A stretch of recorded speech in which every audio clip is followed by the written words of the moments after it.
मैं Ravi. Welcome to my YouTube channel physics by Ravi Kumar. ठीक है, तो आज हम इस वीडियो में बात करेंगे मुक्त पतन, या फिर हम इंग्लिश में बोल सकते हैं इसको फ्री फॉल।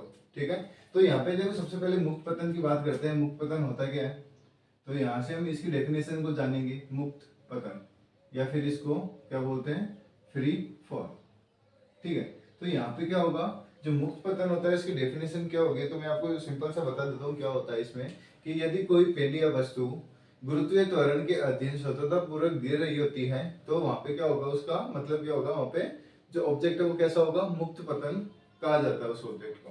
ठीक है, कि यदि कोई भी ऑब्जेक्ट है, यदि वो एक हाइट, एक पर्टिकुलर हाइट से वो नीचे की तरफ गिर रही है, तो वो किसके अधीन नीचे गिर रही है, वो गुरुत्वीय त्वरण के अधीन नीचे स्वतंत्रता पूर्वक नीचे गिर रही है। तो उस वो जो पिंड है वो क्या होगा, वहां पे मुक्त पतन कहा जाएगा। ठीक है, तो देखो इसकी डेफिनेशन देख लेते हैं। इसकी डेफिनेशन क्या होगी, यदि यदि कोई पिंड यदि कोई पिंड या वस्तु यदि कोई पिंड या वस्तु गुरुत्वीय त्वरण के अधीन स्वतंत्रता पूर्वक गिर रही है तो उसे मुक्त पतन कहा जाता है। क्या कहा जाता है, उसे मुक्त पतन कहा जाता है। ठीक है, इसके अलावा यहाँ पे क्या होगा, यदि कोई वस्तु मुक्त पतन कर रही है, ठीक है, तो वहां पे क्या होगा, उसका जो प्रारंभिक वेग होगा वो कितना होगा, 0 होगा।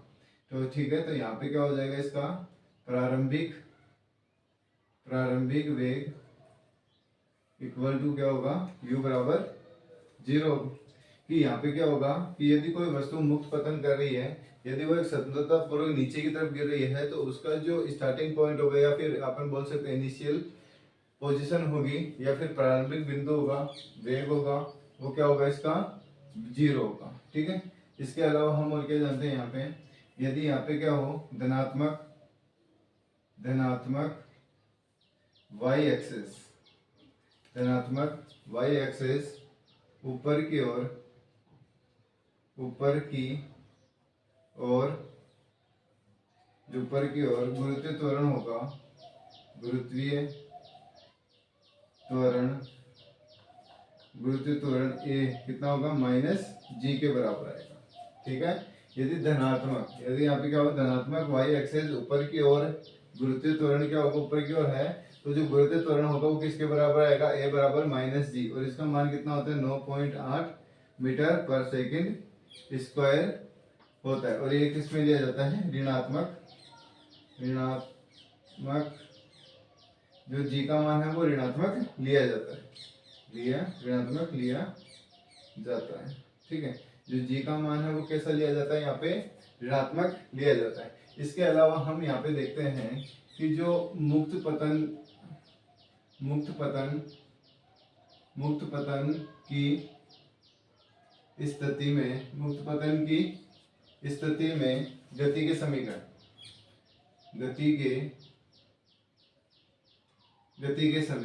यदि यहाँ पे क्या है, कोई भी वस्तु है यदि मुक्त पतन कर रही है, तो उसके स्थिति में क्या होगा, जो गति के समीकरण है वो क्या क्या होंगे। इसमें फर्स्ट समीकरण होगा वो होगा v equal to u plus G T, ये होगा। ठीक है, तो यहाँ पे क्या आ रहा है, जो a है वो किसके बराबर आ रहा है, g के बराबर, तो यहाँ पे g के बराबर हो जाएगा 2 बराबर h equal to U T plus half G T square, ये दूसरा समीकरण होगा। तीसरा समीकरण होगा इसका v square equal to U square plus 2gh। देखो हम जो आगे हमारा जो अगला नेक्स्ट टॉपिक है वो है आपेक्षिक वेग।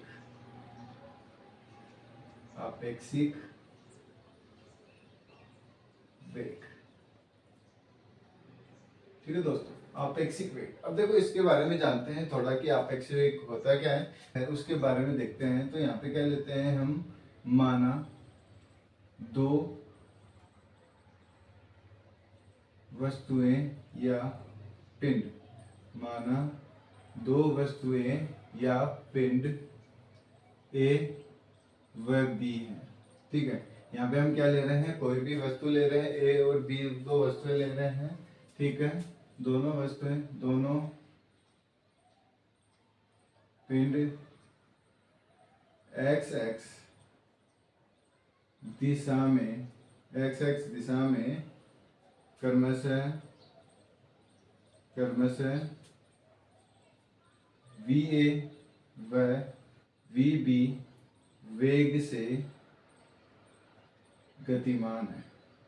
गतिमान, तो यहाँ पे क्या ले लेंगे हम, मान लेंगे कि माना दो वस्तुएं हैं, उन दोनों वस्तुएं या पिंड ए और बी है, तो वो दोनों क्या है, एक्स एक्स की दिशा में एक वी ए वेग से गतिमान है और दूसरा कौन से वेग से है, वी बी वेग से गतिमान है।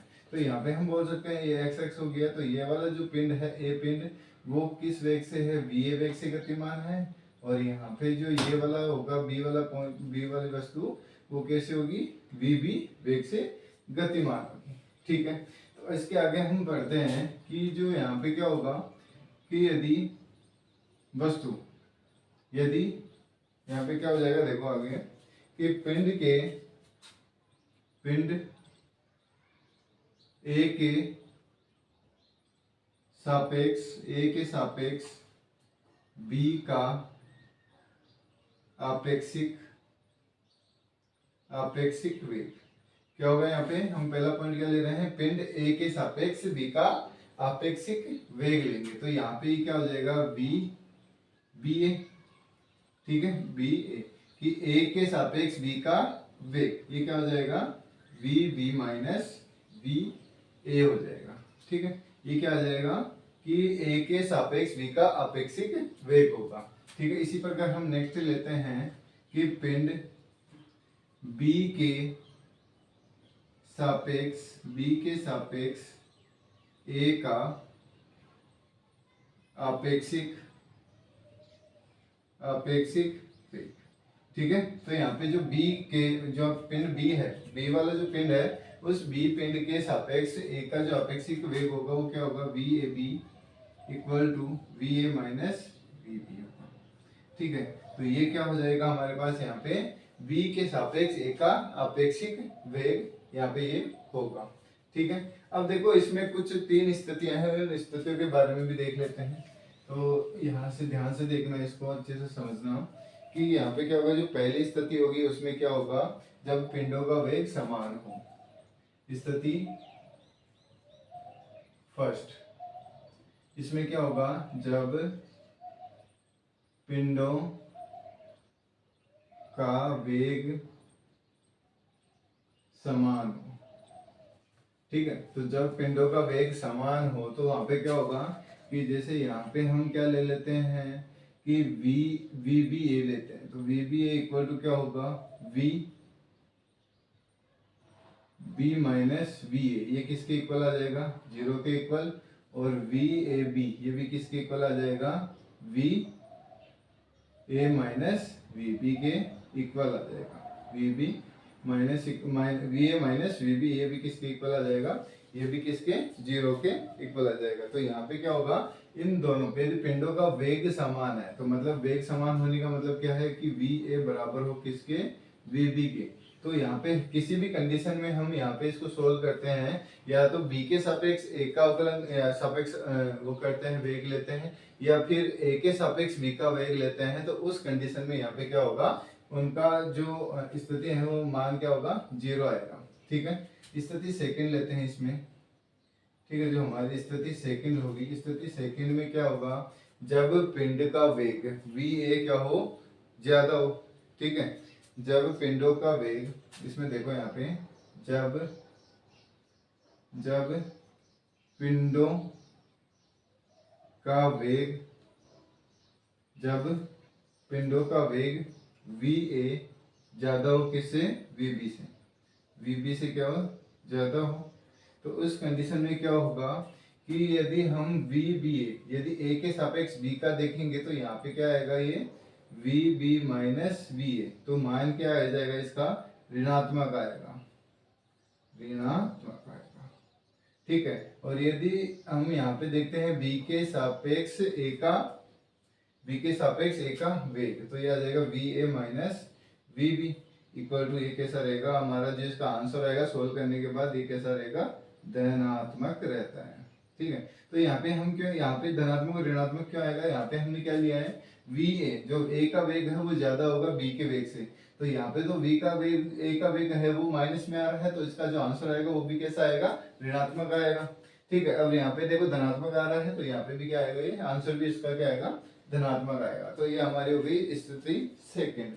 ठीक है, इसके बाद हम देखते हैं स्थिति से थर्ड वाली। जो स्थिति थर्ड है उसमें क्या लिखा होगा, स्थिति थर्ड में है यहाँ पे, जब दो पिंड एक दूसरे की विपरीत दिशा में गति करें। स्थिति थर्ड होगी, स्थिति थर्ड, स्थिति थर्ड क्या होगी, जब पिंड एक दूसरे की विपरीत दिशा में गति करें। यदि विपरीत दिशा में गति कर रहे हैं तो मान लो कि यहाँ पे क्या होगा, जैसे ए पॉइंट, यहाँ पे ए है वो ए वी ए वेग से प्लस एक्स डायरेक्शन में है, और यहाँ पे यदि जो बी है, हम बी पिंड ले रहे हैं वो माइनस एक्स एक्स डायरेक्शन में है, तो यहाँ पे क्या होगा, उन दोनों का ही वेग क्या है, यहाँ पे विपरीत है। ठीक है, एक इधर जा रहा है, एक इधर जा रहा है, तो दोनों का क्या होगा, विपरीत है, आमने सामने जा रहे हैं, तो यहाँ पे क्या होगा, विपरीत। और हम देखते हैं यहाँ पे, यदि हम यहाँ पे देखते हैं कि जो ए के सापेक्ष बी का, ए के सापेक्ष बी का वेग, ठीक है, ये हो जाएगा ए के सापेक्ष बी का वेग, ये क्या हो जाएगा, V B minus V A.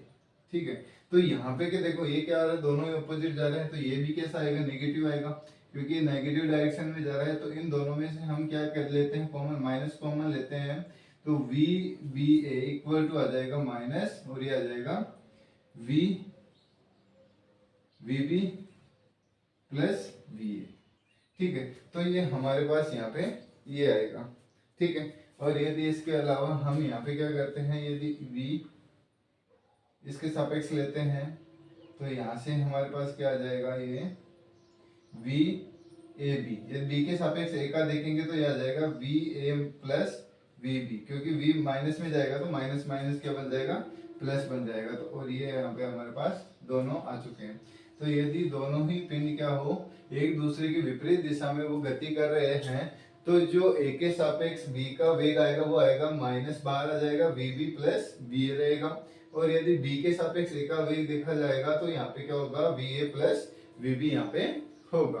ठीक है, आई होप कि ये सेशन आपको अच्छा लगा है। ठीक है, तो अब नेक्स्ट हम ये आज ये चैप्टर आपका कंप्लीट हो चुका है, नेक्स्ट चैप्टर हम स्टार्ट करने वाले हैं जल्दी ही।